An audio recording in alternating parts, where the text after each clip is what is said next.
luar biasa.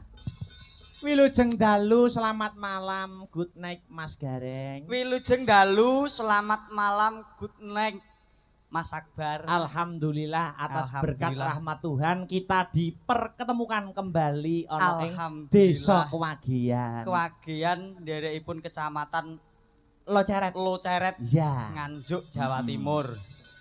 Alhamdulillah penontonnya luar biasa, Mas. Membludak luar biasa, tumplek blek kaya dene banyu ngendhong. Saka ngendi papan dadi siji mung kepengin bot-bote mirsani ndi to sing jare kondang dalang Mas Akbar. Wah, piye nek ngomong Mas Akbar piye? Akbar. Wah, nganggo kol-kolah kubro. Iya, ben ketok kaya wong Islami.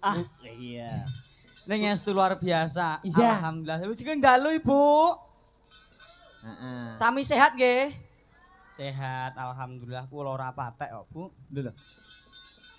Wong diundang ning kene iki kudune atine seneng, pikirane seneng kok ora sehat lho, Mas. Nampa bayaran lho. Lah wong ora sehat aku kok sing protes kowe nyapa to, Mas? Lho. Alam koyo ngene iki kon jaga kesehatan rada angel, nek usum udan akeh. Usum udan, heeh. Mula nek golek lara iki gampang, nek golek sehat ki angel. Ibarate metu sore udan-udan, sesuk iso dadi ketisen pilek watuk. Betul. Metu awan panas-panas sesuk iso dadi sumer-sumer. Lho aku nek iki nganggur ning omah ya lara kok, Mas. Lara napa, Mas? Lara ati, Mas. Wah, lara ati iki ora perkara musim lho. Lara ati ya apa sampeyan iki? Alah kowe ora ngerti kabar. Wong seniman ki sampeyan iki menjadi ibarate pelawak, menghibur para warga masyarakat. Kok iso nyenengne atine wong liya, iso penak, kok iso nyenengne atine dhewe ora iso. Kuwi rak saiki. Heeh. Ndek wingi aku lagi rampung kuliah. Oh. Tonggo-tonggo ngrasani. Apa jajak kae lho, rampung kuliah yo nganggur. Wis, ben. Apa jajak kae lho, gede-gede jek ngrepoti wong tuwa. Oh. Alhamdulillah saiki aku dadi gareng, dadi pelawak. Alhamdulillah. Pembuktian. Lho jek dirasani. Nek ngrasani piye? Kalau jajak gareng ijek ngrasani tanggane. Oh. Lho wong urip kok ewoe ora jamak. Ning alhamdulillah. Aku ambak koyo ngene dinyek ya tak menengne, Mas. Tanggaku nek ngenyek ora sithik ya, Mas. Jajak kae lho, tuasan sarjana saiki gede-gede gur gareng, ngarah gareng lho iso dipangan apane. Ora nek dadi wong sugih. Astagfirullahaladzim. Kuwi mau sing tak omongne ning ngarep hake tetangga berarti ora dicakne karo tanggamu. Lah mula kuwi Mas saking lara atiku. Gandeng aku krungu tak parani. Heeh. Piye moleh omong, baleni pisan kas aku ngono. Baleni pisan kas. Kowe iki lho gareng tangeh nek iso kena dipangan ora nek dadi wong sugih. Enteni tak buktekno aku. Heeh. Aku lulus kuliah 2018 terus gareng. Saiki 2024. 24. 6 tahun, Mas. 6 tahun gareng. Alhamdulillah tak parani ngomahe. Heeh. Saiki balenono pisan Mas, leh mumuni aku. Heeh. Gareng tangan iso mangan, tangane wong sugih. Bener kowe aku ngono. Kok iso bener? Lah teko saiki jeh ngene ae, Mas. Ya kowe iki wajib untuk bersyukur. Akeh apa sithik kuwi rezeki wajib untuk disyukuri ngono. Ya ora iso. Lho. Ya ngono. Disyukuri nek akeh sithik kon syukur wong sesuk nggo tuku mangan kurang kok syukur. Ya syukurno tanggane tenan kuwi ya. Rumangsaku wong ning kene iki ditimbali diwenehi dhuwit, diwenehi rezeki, kudu syukur. Ya toh nambah seduluran poneh masyarakat Kewagian. Alhamdulillah ya Mas ya. Heeh, acarane ngerti urung? Ya ora ngerti wong aku rene sing ngejak kono. Nah ya acarane kuwi tasyakuran. Tasyakuran ini apa? Syukur. Syukuran. Syukuran apa Mas? Boleh pitik anu, sapine bayi. Wis sapine bayi, Pak Piyanto. Heeh. Weh, Piyanto. Pak Piyanto magister manajemen. Lho, kita kok kenal kita kaya akrab ngono. Mosok to Mas? Pak Piyanto terpilih menjadi dewan. Wakil rakyat. Kancane bapak niku. Lho. Pak Piyanto iki? Nggih. Pak Piyanto nek dewan kene to? Heeh. Padha bapak iku nggih dewan, Pak. Lho. Bapakmu ki dewan? Dewan. Dewan apa? Dewandi, Pak. Apa kuwi? Jenenge bapakku ki Suwandi. Oh. Ning desa nek cah cilik nyeluk dewan. Dewan. Dewan ndak pundi? Ngarit. Iya. Nggih sami Pak, alhamdulillah kita senasib sama-sama dewan. Dewan. Ning alhamdulillah Atase piyai misuwur jek seneng karo kabudayane, gelem gelar kabudayan kanggo tontonan, syukur baging Wonosari patine sing kena dadi tuntunan. Muga-muga warga kagihan pinaringan seger kewarasan, tinebihna ing suker sakit, cinaketa ing bagya mulya, antuka kabagyan pindhane reseping wujuding samudraning pokoknya gesang Mas ya. Dadi wong urip wis entuk samudraning gesang tegese wis entuk air kehidupan. Uripe sak obah polah entuk berkah, sak krembyah mamah. Amin Allahumma amin. Wis dongane ora akeh-akeh ngakurene ya golek donga Mas. Oh, sampeyan iki golek donga. Lah nek ora muga-muga didongakno warga semene akeh mongko dongane wong 40 kuwi luwih mandi. Lah mongko nek iki wong 4.000 gak ya berarti berapa kali lipat mandine. Kula mboten njaluk neka-neka Bu, mang dongake kula seger kewarasan, panjang umur, gampang golek rezeki. Amin Allahumma amin. Wis disembadani Gusti Allah aku panjang umur. Amin. Aku tok nek kanca-kanca gak roh wong do gak njaluk kok. Ya penonton pecinta budaya malam ini ndongakne kabeh no dalange panjang umur, sindene panjang umur, pengerawit kanca-kanca ya panjang umur. Lah kowe mau njaluk ora? Ya durung. Lah mula nek durung ya aja gagas njaluk panjang umur wong durung njaluk kok.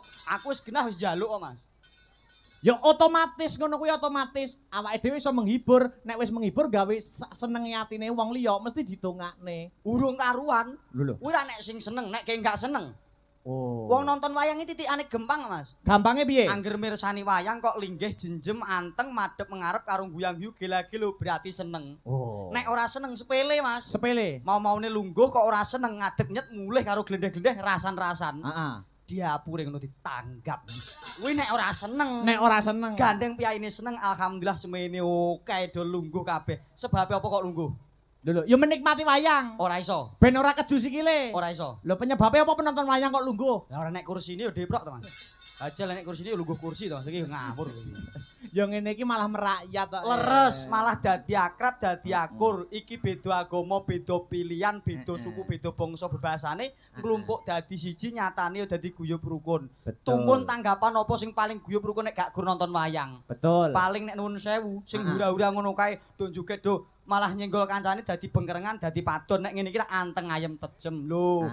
Malah sok-sok sing maune ora kenal gandeng jajiran dadi kenal. Masya Allah. Ayeme ning Indonesia ngene iki lho Mas. Ayeme ning Indonesia. Lah jajal ning bangsa liya, tuladane ning Palestina koyo dina iki nembe kenek apa jenenge perang. Apa ya kober nonton wayang.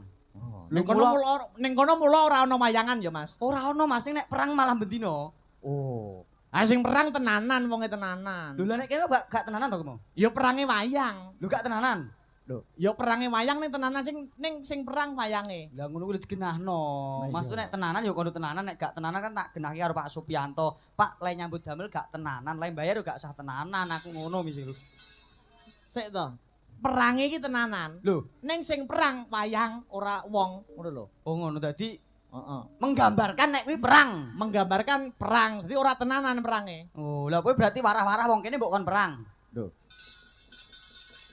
Maksudnya piye ya? Perangi mergo enek konflik. Lah ya berarti nek konflik kudu perang. Ya kudu perang. Loh, pagelaran wayang iki kudu merata. Ana lagu-lagune, ana guyone, ana pituture, ana perange. Apa enek wayangan sewengi ora enek perange, ora enek konflike, ora enek gegerane belas. Oh berarti kudu nganggo geger. Heeh, lha nek menurutmu ora kudu nganggo geger to? Monggo Bapak-bapak mbok menawa iki sampun kundur saking mriki saged gegeran teng griya piyambak-piyambak. Ya ora ngono, tontonan nggawa tuntunan. Lah ya berarti nek perang omah ya nganggo perang no. Piye ya kok angel? Lah nek menurutmu wayang ora usah nggo perang? Ora usah. Lho. Lah piye nek gegeran ngono piye? Damai to Mas. Diselesaikan dengan berdiskusi dan bermusyawarah.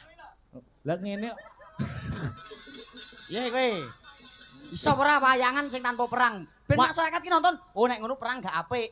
Oh, wayangan sewengi gak nggo perang. Lah apa rame? Diskusi. Lho. Iso diskusi Mas aku. Oh ngono pancen yo gathuke. Gathuke. Kuwi tegese wong urip kuwi ora iso luput perang kuwi tegese memerangi hawa nafsu. Ora kok filosofine. Ngono kuwi tak kandhani kowe roh to kowe. Ngene dadak tak omongi sik. Aku arep muni ngono kedisikan awakmu. Ya ora kok perkara kedisikan aku. Oh pinter ya dhisik aku kok, Dik. Nek kowe iki rak sak uyahku adoh. Dalang kok diuyuh-uyuhne iki lho. Lah iya Mas nek cedhak kan kuyohan to Mas. Mula sak uyahku adoh ngono lho. Tegese iki jaraknya itu jauh lho Mas. Ning betul kok sampean ki ibarat aku bener terus to Mas, apa tau salah to aku iki. Diamput ngene lho, sik maksudnya ngene, sampean ki tuwa sampean ngono lho karo aku ki. Lho. Nek umur boleh tua aku Mas. Nek gagah-gagahan ya nuwun sewu. Napa? Gagah aku to Mas. Nek iki aku ora trimo iki. Kok iso ora trimo? Lah nek gagah napa kok rupane dioneng-oneng putih, ora percaya diri. Oh, alah sing kleru kowe, Mas. Wong nampa biji gagah kuwi ora kok perkara bagus rupane apa dedeg dhuwur cendheke dudu. Perkarane wong gagah kuwi apa? Aku ndek bojo kono urung kok, Mas. Ya nuwun sewu, ora kok umur ora sombong. Elek rupa, Mas. Gagahe wong lanang nek lakon ndek bojo, Mas. Wong lanang diarani gandeng, wong lanang diarani gagah, wong lanang diarani payu nek wis ndek bojo, Mas. Dadi nek menurutmu aku arep gandeng kaya apa, gagah kaya apa, urung diarani gagah. Urung garek kok urung ndek bojo. Pertanyaane mung siji ya, Mas. Apa kuwi? Kowe jane seneng rabi apa ora? Lho nuwun sewu. Bocah lanang kuwi nek wis umur wis diwasa gek ndang omah-omah. Syaraté wong omah-omah nek wis kelakon kudu iso golek penggawean, golek penghasilan, nyukupi kebutuhan raga lan kebutuhan nyawa. Saiki jenengan wis iso golek dhuwit. Ya ora? Ya wis lulusan sarjana. Berarti rak ya wis diwasa. Diwasa. Lah kurange apa jajal? Ngene lho, maksude iki ngene. Rabi kuwi ora gampang. Lho kok nduk sapa? Angger dhuwit 500 duwe nggawa ning KUA rabi kok Mas, gobloke lho. Kok konduk rabi ra gampang nyapo? Maksudnya ngene lho. Rabi kuwi ora mung ngrabekne bocah lanang karo bocah wedok, ning ngrabekne wong tuane menyatukan visi dan ora usah. Wong tua wis do rabi dhewe-dhewe. Kok dadak mbok rabekno wong tuane ngopo? Butuh menyamakan pikiran sevisi. Ora iso nek mbok kon padha ya ora iso. Jenengan senengane apa? Hah? Maem senengane apa dahare? Sego pecel. Lho aku seneng aku lontong, lho ora padha. Mbok kon padha sego pecel kabeh, bakul lontong ora payu. Wes bendo pikiran dhewe. Maksude ki rabi kuwi ngene lho. Rabi ki angel. Ora usah kandan, wong kowe urung tau rabi kok kandan. Saiki akeh ning berita, anak dibuang bapake, anak ditelantarni ibuke mergo broken home. Ya toh? Kuwi nak mergo sebabnya faktor utamanya belum siap mental seorang laki-laki dan mental seorang perempuan untuk menikah. Berarti kowe urung siap mental?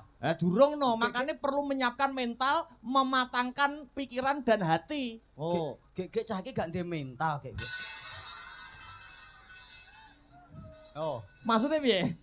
Lho wong lanang kok ora ndek mental, hingi. Ya duwe ning perlu dimatangkan lagi. Ya toh. Lho, urung mateng. Bu, silai kompormu, Bu. Tak godoke delok cah iki. Kowe iki ngombemu ya apa? Ngombe, ngunjukmu ya apa ngunjuk? Loh, teh. Oh, lah kurang bergizi, Mas. Loh, udune ngombene bocah nom ki apa? Kaya aku lho. Ngombene apa? Susu ayam. Sik to. Ayam kok susu lho. Lho. Pengalamanmu cetek berarti, Mas. Susu ki ra duwe ayam. Ayame ra duwe.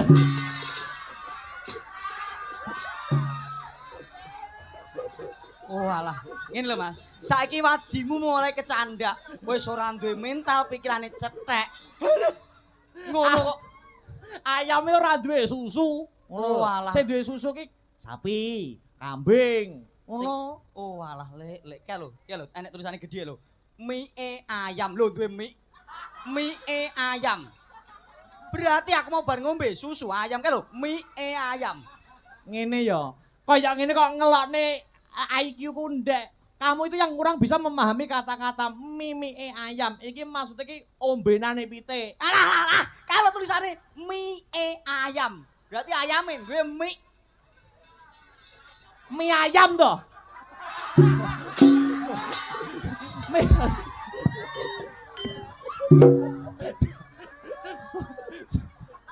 Suirama yang cangkemmu wancing aku.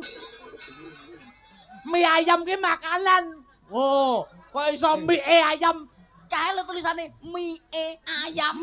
Mie ki diwaca mie kuwi gandengane bakso. Dadi kayak saus, kayak sambel. Nek ngono gak nganggo mie ayam. Lah kae mie ayam. Lho, kuwi bahasa Indonesia ki ngono kuwi. Mie. Ning macane mie ayam. Lho. Ngono lho. Cetek cah iki. Cetek piye to? Lah aku nyatane rono duwe susu kok. Lah pesanmu? Mie ayam. Duwe susu. Lah kok teko susu? Susu ayam. Lho, lah kok mie ayam? Mbuh reng aku. Alah ngalah wong dhek merasa memang rendah kok. Jauh Dek, ya nuwun sewu. Terus nek IQ iki wis rabi. Ya wis to, Mas. Anakmu piro? 1. Lanang apa wedok? Wedok. Wis kurang piye neh? Ya sekolah wisan. Sekolah Mas TK. Lho, Mas Samu. Ya iso ngragati ya gur sak gareng iki. Alah bojoku kecukupan, Mas. Anakmu ngono iki ya mbok sangoni nek sekolah. Alah nek esuk tak sangoni 1 juta nek rantek balik sekolah neh aku ngono. Alah le. Anake TK apa SD? TK. Budal sekolah mbok sangoni 1 juta. Nek ora entek, mulih ora entek. Mulih rantek balik sekolah neh nganti entek lagi balik aku ngono. Sik kok sombong men, nggur sak gareng kok anake sangoni 1 juta lho. Wong cilikanku biyen nggur sangoni nek SD kuwi 5.000, nek SMP 10.000 ngono kok. Ya tarape beda Mas antarane aku ambek kowe aja dipadake ya Mas. Bajiret kok kemaki men. Lah aku ya ora angen-angen kok Mas. Nggur angen-angene di belakang. Lah ning kan aku wong kecukupan Mas. Apa kecukupanmu nggo ndi? Alah bojoku ya ana yane apa-apa tak cukupi Mas. Berarti mbok tukone emas-emasan, motor komplit, mobil komplit, mangan ya sing enak-enak, tumbak cucukan. Lah jare kecukupan berarti kan iso nyukupi butuhe wong wedok. Iya, ndek iki njaluk gelang. Heeh. Mas tukoke gelang, cukup, Dek. Terus, Mas tukoke motor, cukup, Dek. Tukoke tas, Mas, cukup toh, cukup. lah nek kuwi kere. Iso ngene cukup iki tegese ora disembadani, ora dituruti. Lah ngono kok wani rabi. Wong permintaane wong wedok ora iso nyukupi ngono kok wani rabi. Ayo, aku nak mempersiapkan kuwi kabeh. Dadi nek wong wedok njaluk apa-apa, aku iso nuruti. Lah iki sing susah, Mas. Lho, mula wong wedok do moh mek bojo dalang iki sebabe omonganmu iki. Kok mau mek bojo dalange piye? Kowe mau ngendika piye? Lho, Apa-apa tak cukupi, kabeh tak turuti. turuti no. Lah kuwi nek wong wedok siji seneng kowe dadi bojomu mbok turuti, kok gek nek wong wedok liya-liya ya mbok turuti kabeh. Mula nek ngendika hati-hati. Kaya aku cukup nggo bojoku tok, Mas. Lho, maksude iki aku ki sing tak kandhane mau ngarep menyiapkan mental, menyiapkan ya kuwi secara finansial ya toh. Dadi sawise nek rabi apa wae permintaane wong wedok tak sembadani, tak turuti. Oh, mau Tenan apa ora? Mas nyuwun jarik tulis tukoke. Terus jarik ditulis ngono. Jarik tulis iki jarik sing ditulis kuwi lho, langsung. Lah ya jarik ditulis. Iya. Ditulisi jarik. Piye to Mas aku bingung aku. Jarik sing ora cap. Oh, berarti jarike palsu ora nek cape. Ya asli jarik tulis. Ngono. Alah mbah Mas bingung aku omongan kowe gak level blas kok. So gak level lho. Hebat loh, kita selama tidak jumpa, ya toh, ning ketemu pisan kok ya kompak lambene abang-abang. Berarti kita itu sehati ya, sehati. Ora kok sehati. Apa-apa? Wong terus dikabari bapak kok. Aku abang Mas yo aku ngono. Monggo aku rung duwe nyilih to aku. Tak kira nek adewe kompak, tak kira nek adewe sehati. Ngapain sehati kok sesama lelaki? No dong. Wih deh. No dong. Nek berarti nek awakmu sehati karo bojoku no. Oh, karo wong wedok. Aku wong lanang sing jujur-jujure wong lanang, Mas. Aku wong lanang ora tau ngapusi, ora tau piye-piye. Alah dagelan. Lho. Lambene kaya ngono kuwi esuk enek dagelan muni ngono kuwi esuke lambene iso kreminen lho. Dagelan ngendi kuwi tak tekokane? Dagelan nganjuk kene. Lho nganjuk wong omahku Prodadi Mas aman aku. Piye. Berarti nek sehati mau karo wong lanang, karo wong wedok. Oh, berarti iki sinden-sinden iki sehati kabeh. Nah. Piye nek karo bojomu ayu ndi? Sindenku karo bojomu. Alah jauh to Mas, wong bojoku kok padakno sinden-sinden. Alah kowe iki ngenyek aku kowe iki. Lho nyepelekke sinden plat age Asna Brata Group. Ki pilihan kabeh. Cantik kabeh, swara oke, ya toh, joget ya oke. Nek karo bojoku yo kadohan. Bojomu yo iso nyuwara, iso nembang, iso joget. Lho, padake wong bisu piye? Nyuwara yo iso ah. Nembang nyinden ngono ki ya. Lho nek nembang nyinden urung karuan, penting nyuwarane iso. Lah nek ngene wong wagian yo iso. Lah tekokmu yo ngono kok iso. Iki sinden ki lho pirang-pirang deloken. Weh, iki piye luar biasa to. Wedok kabeh, Mas. Lho wedok kabeh no iso. Oh iya. Wedok kabeh. Kok ketek ora percaya ngono to? Masalahnya asli ambe ora asli beda, Mas. Apa ana titikane? Enak. Piye upamane? Tuladane jenengan tuku HP ya. HP. Oh sendal wis sendal. Sandal. Sendal kae nek asli karo palsu. Nek sing palsu mesti entuk dijajal. Nek palsu entuk dijajal. Jajal sih gak apa-apa Mas wong yo barang palsu. Oh, Ning iya. nek asli jek segelan gak entuk dijajal Mas wong barang ori. sisan dituku. Sisan dituku. Kuwi sandal. Sandal. Lah sinden iki asli apa ora asli? Ayo. Nek ayo pilih ndi? Asli wedok no. Ya urung tau jajal e. Maksudnya iki dijajal suarane. Ngono lho, pikiranmu konotasimu reget kotor ngeres kamu itu. Kowe iki tidak menyamakan dengan aku. Aku ki pemuda ya to urung rabi Joko. Urung kambon wedokan Joko ting-ting. Kok iso kowe iki ngrembug sinden dijajali iki piye maksudmu? Konotasimu negatif iki ditonton anak-anak, ditonton live streaming banyak-banyak orang. Oh, Banyak-banyak apa orang-orang? Kowe iki aja mulek kok Mas. maksudnya orang banyak. Banyak ya banyak orang ya orang. Orang-orang ngono wae lho. Orang-orang. Lah. Konotasimu jangan negatif. Lah yo gini kok yo ngerti nek tak jajal suarane. Lah mbok pikir apa sing mbok jajal? Ya kono aneh. Lho ngono kuwi to, sing ngeres aku apa kono? Aku iso kejeglong ya. Mula to Mas, nek ning omah ki aja sok seneng ning kamar dhewean. Eh. Wong lanang angger suwe ning kamar dhewean mesti tontonane elik ya Mas. Apa? Yo mbuh aku gak ngerti. Aku kan gak kulo ning kamar suwe Mas. Ya, upama sinden semene kae sing mbok pilih ndi? Seleramu, karaktermu, kriteriamu seorang wanita sinden iki mbok pilih sing ndi? Upama mobil Mas. Ah, mobil. Aku mesti pilih mobil sing keluaran tuwa, antik, berkelas, berpengalaman. Oh, antik, Berkelas, berpengalaman. ora enek sing ngedol anyar. Ora enek aku pilih sing tuwa. Regane mesti larang. Ya murah Mas mobil tuwek kok. Oh. Upamane sinden sing mbok pilih mesti ndi? Sing tuwek. Pengalamannya hebat guys. Hah, sing? Sing tuwek. Sing tuwek kok ketoke suaramu ora patek banter, ora patek yakin, sing tuwek ngono tok. Aku pengen muni banter ngono aku muni tuwek banter kono krungu ndak malah kono gelo atine. Tak daraki tuwek. Heeh. Kowe dadi seleramu malah sing pojok ngono kuwi. Iya. Wih, Lho iya. ibarat motor kan pengalamannya oke to Mas. Tahu nabrak, Bu. Tahu jegur lho. Tahu jegur kalenan. Lho. Saurana tandaan mikmu bubar. Mudar kowe. Sik Mas, bingung aku. Ayo, piye Bu? Kowe dikira tau Pripun? kowe dilakne tau nabrak bok, nabrak wit, nabrak sekolahan. Kejegur kalenan. Kejegur kalenan. Menurut pendapatmu piye bubar? Nek iso nabrak garenge kuwi. Jenengan nabrak kula. Nggih. Ya ora iso. Iso wong aku kendaraan molen kok. Sadurunge nabrak kan aku endo. Oh, endo dinggati, Bu. Dinggati. Ya panggah tak parani. Iya. Lah, Pangga digodak. Ngene iki lho sing mari kejegur kalenan. Oh, Enek mobil apa nabrak aku wis endo lah kok diparani iki. Ora jegur kalenan